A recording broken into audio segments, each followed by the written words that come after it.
दूसरी तरफ शिशिर अपने दोस्तों के साथ बैठा ड्रिंक कर रहा था।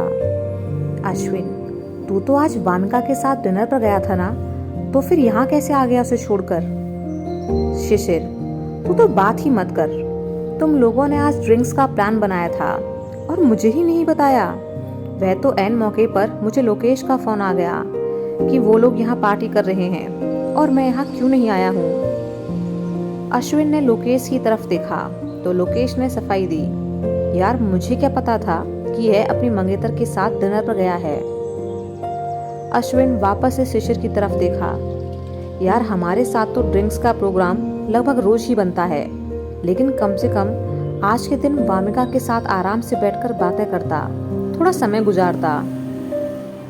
शिशिर का दूसरा दोस्त बोला, छोड़ना अश्विन, वैसे भी इनके रिश्ते में कुछ खास है भी नहीं, वो लड़की हमारे शिशिर के लायक नहीं है। अश्विन ने उसकी बात टाल दी, यार तेरा तलाक हो गया है इसका मतलब ये तो नहीं कि दूसरों की जिंदगी में भी जहर घोले। उन दोनों में अब तू मैं होने लगी। शिशिर, अरे यार मैंने उसे समझा दिया है और खाना वाना तो खिला ही दिया। होटल से बाहर निकलते ही लोकेश का फोन आ गया तो उसे वहीं छोड़कर आ गया, अब तक घर पहुंच गई होगी। अश्विन ने यह सुना तो दंग रह गया, क्या तू उसे होटल के बाहर ही छोड़ आया था? यार ये क्या तरीका होता है, यहाँ 10-20 मिनट लेट आता तो भी चलता, लेकिन उसे टाइम पर घर तो पहुंचाना था। शिशिर, बच्ची नहीं है वो जो रास्ता भटक जाएगी, अरे कोई ना कोई ऑटो रुक ही जाएगा उसे हॉस्टल पहुंचाने के लिए, अब तक तो पहुंच भी गई होगी। अश्विन ने टाइम देखा, रात के 11 बज रहे थे। वह शिशिर से बोला, या कम से कम एक बार फोन करके पूछ तो ले कि वह सही सलामत हॉस्टल पहुंची भी है या नहीं। शिशिर खींच उठा, क्यों नहीं पहुंची होगी, वैसे भी हर बात पर दादागिरी दिखाती है कि ये क्यों करते हो, वह क्यों करते हो, या ऐसा क्यों कहा। ठीक है, मैं भी अभी तो झेल रहा हूँ इसे, क्योंकि मुझे शादी करनी है। खूबसूरत ना होती तो भाव भी नहीं देता इसे। एक बार शादी हो जाए तब बताऊंगा कि बीवियां कैसी होती हैं। पढ़ाई बंद कर दूंगा इसकी, और नौकरी का तो दूर दूर तक कोई सीन ही नहीं है। ये नहीं है कि लड़की है तो चुपचाप सिर झुकाकर बात सुन ले, शादी के बाद अपने इशारों पर नचाऊंगा इसे। अश्विन उसे हैरान सा देख रहा था, क्योंकि वह जानता था कि शिशिर पहले इतना खराब नहीं था, लेकिन अपने नए दोस्तों के साथ रहकर उसकी सोच और भी खराब होती जा रही थी। उसने एक बार फिर से शिशिर से कहा कि एक बार वामिका से पूछ तो ले कि वह सही सलामत पहुंची या नहीं। इस पर शिशिर, जो अब काफी नशे में था, बरस पड़ा, साले तुझे क्या इतनी फिक्र है मेरी होने वाली मंगेतर की, कहीं तेरी गंदी नजर तो नहीं है उस पर? और तू मेरा दोस्त है या उस वामिका का जो हर वक्त उसकी तरफदारी करता रहता है? तेरा दोस्त मैं हूं या वो वामिका? अश्विन उसे शांत करने की कोशिश करने लगा, लेकिन बाकी दोस्त चुपचाप हंस रहे थे। शिशिर हर बात पर किचकिच करता है, इतना ही उपदेश देने का शौक है तो कहीं जाकर प्रवचन कर, मेरे मामले में टांग अड़ाने की जरूरत नहीं है। आसपास बैठे सभी लोग यह सारा तमाशा देख रहे थे। अब तक अश्विन की भी समझ आ गया था कि ज्ञान उसी को देना चाहिए जो उसके लायक हो। इससे पहले वह भी इन लोगों के जैसा हो जाए, बेहतर है कि वह अपनी दोस्ती ही खत्म कर ले। अश्विन उठ खड़ा हुआ और शिशिर को देखते हुए बोला, विनाश काले विपरीत बुद्धि, तुम जैसे लोगों से दोस्ती करने से बेहतर है कि मैं अकेला ही रहूं। कहकर वो वहां से चला गया। शिशिर को या किसी और को उसके जाने का कोई अफसोस नहीं हुआ। दूसरी तरफ सलोनी अपने कमरे में वामिका का इंतजार कर रही थी। उसने खिड़की से उसे गाड़ी से उतरते देख लिया था तो पता था कि वह कमरे में पहुंचती ही होगी। वामिका कमरे में आ गई तो वह बहुत खुश हो गई और उसके पास आ खड़ी हुई। बहुत देर से इंतजार कर रही हूँ तेरा, ये बता कैसी रही आज की डिनर पार्टी? और शिशिर ने क्या कहा? उसने अपनी गलती मानी या नहीं? कहीं तेरे साथ कोई बदतमीजी तो नहीं की? वामिका अपने बिस्तर पर बैठ गई। नहीं, कोई बदतमीजी नहीं की और उसने अपनी सारी गलती मान भी ली। सलोनी भी अब उसके सामने आकर बैठ गई। पर यह हर बार अपनी गलती मान लेता है, लेकिन सुधार वगैरह तो करता ही नहीं है कुछ।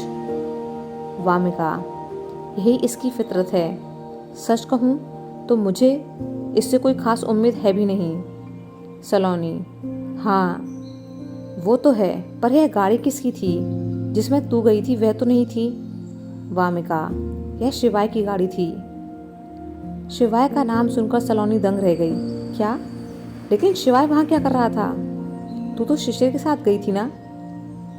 वामिका, हाँ, लेकिन होटल से निकलने से पहले ही शिशिर के पास एक अर्जेंट फोन आ गया, इसलिए वह मुझे वहीं छोड़कर चला गया। सलोनी यह सुनकर हरकत में आ गई। वहीं छोड़ चला गया मतलब? अरे इतनी तमीज तो होनी चाहिए ना इंसान में कि कम से कम तुझे हॉस्टल ड्रॉप करके जाता, और हॉस्टल नहीं तो एटलीस्ट किसी ऑटो या कैब में बिठा कर जाता। वामिका को बुरा तो बहुत लगा था, पर वह जता नहीं रही थी। कोई अर्जेंट काम होगा तभी ऐसे छोड़कर गया। छोड़ना यार। सलोनी, तो फिर तूने शिवाय को फोन करके बुलाया? वामिका, नहीं, वह खुद ही वहां आया था। दरअसल उसे मेरी फिक्र हो रही थी इसलिए आया, पर दूर बैठ गया था। सलोनी, वाह यार, कितनी परवाह करता है तेरी शिवाय। वामिका खुश होकर बोली, केवल वही नहीं, उसकी माँ भी मेरी बहुत परवाह करती हैं। मैंने बताया था ना तुझे कि वह बहुत अच्छी हैं। उन्हें शिवाय ने सब कुछ बता दिया था, तो उनको भी मेरी चिंता थी। दुर्गा आंटी ने भी शिवाय को होटल जाने के लिए कहा था। सलोनी खुश हो गई। यार मैं तो कहती हूँ तुझसे कि शिशिर नाम की बला को छोड़ शिवाय से ही शादी कर ले। वह कितना अच्छे से समझता है तुझे, और आंटी भी तो तुझे बहुत प्यार करती हैं। तू वहाँ बहुत खुश रहेगी। वामिका पहले तो सोच में पड़ गई, फिर हंसती। छुप कर कुछ भी बोलती है।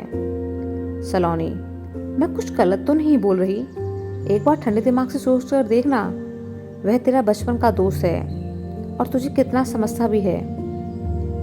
वामिका सलोनी में बातें हो ही रही थी कि शिवाय का फोन आ गया। सलोनी, देख तो कितनी फिक्र है तेरी इसे। तुझे छोड़कर गया है तब भी फोन करके पूछ रहा है, और वह शिशिर जिसने तुझे सड़क पर ही छोड़ दिया, उसने एक बार भी कॉल नहीं की। वामिका ने फोन उठाया। शिवाय, तुम अपने कमरे में पहुंच गई ना? वामिका, हाँ। शिवाय, कोई दिक्कत तो नहीं है? वामिका, नहीं। शिवाय, शिशिर का फोन आया था? वामिका, नहीं, उसका कोई फोन या मैसेज नहीं आया। शिवाय, ठीक है, अब तुम आराम करो, रात बहुत हो गई है, कल कॉलेज भी जाना है। वामिका, तुम कल कॉलेज नहीं आओगे? शिवाय, नहीं, मैंने बताया था ना तुम्हें कि ऑफिस का काम वगैरह भी देखना होता है, तो मैं रोज नहीं आ सकूंगा। वामिका उदास हो बोली, तो फिर कब आओगे? शिवाय, कह नहीं सकता, 3-4 दिन बाद भी आ सकता हूँ या फिर 5-6 दिन बाद भी। वामिका, ओके, नोट्स वगैरह की तुम टेंशन मत लेना, वह सब कुछ मैं हेल्प कर दूंगी। शिवाय, थैंक्स। शिवाय ने फ़ोन रख दिया और दुर्गा जी को बताया कि आज क्या हुआ। वो भी अब सोच में पड़ गईं। रात के 12:30 बज रहे थे। शिशिर शराब के नशे में धुत हो अभी भी पब में अपने दोस्तों के साथ बैठा पड़ा था। उसने सोचा कि क्यों ना वामिका से पूछ ले कि कहीं अश्विन की बात सच ना हो जाए। उसने वामिका को फ़ोन किया। इतनी रात को फ़ोन बजने पर वामिका और सलोनी दोनों की नींद खराब हो गई। सलोनी ने आंखें मलते हुए कहा, देख तो किसका फ़ोन है इस वक्त। वामिका ने फ़ोन की स्क्रीन पर नज़र डाली। शिशिर का है, लेकिन इतनी रात को क्यों फ़ोन कर रहा है? सलोनी, लगता है महाराज को अब होश आया है कि तुझे वह होटल से बाहर ही छोड़ आए थे। वामिका ने फ़ोन उठाया तो सलोनी ने जल्दी से उसके फ़ोन का स्पीकर ऑन कर दिया। शिशिर लड़खड़ाती सी जुबान में बोला, हाँ वामिका, तुम घर पहुंच गई थी ना? वामिका ने हाँ में जवाब दे दिया। शिशिर, मुझे पता था कि तुम पहुंच जाओगी। अरे बच्ची थोड़ी ही हो, लेकिन अश्विन ने इतना नाक में दम करके रखा था कि पूछो ही मत। वैसे आज बहुत खूबसूरत लग रही थी, पर तुम्हारी तारीफ नहीं कर सका, क्योंकि क्या पता तुम इस बात का भी बुरा मान लेती। वामिका और सलोनी को शिशिर के बैकग्राउंड में गाने वाला चलने की आवाज आ रही थी, और फिर शिशिर की लड़खड़ाती जुबान भी शक करवाने के लिए काफ़ी थी।